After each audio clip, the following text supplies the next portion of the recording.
Hey everybody, this is episode 34 of the Successful Fashion Designer Podcast.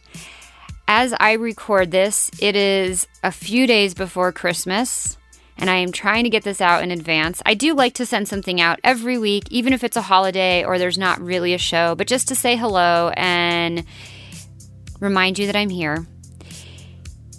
This show is coming out on New Year's Day, January 1st, and what a great day for this episode.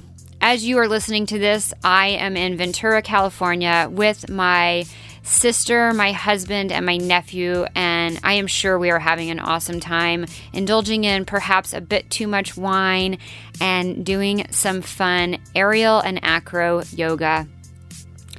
That is all I have for you guys today. Just to say hello, Happy New Year's. I hope you have a great 2018 and can't wait to see what this year brings for all of us. If you did not listen to the last episode, episode 33, I went through a full recap of what happened in 2017 and what we have planned for 2018. So check that out. It is sfdnetwork.com/33.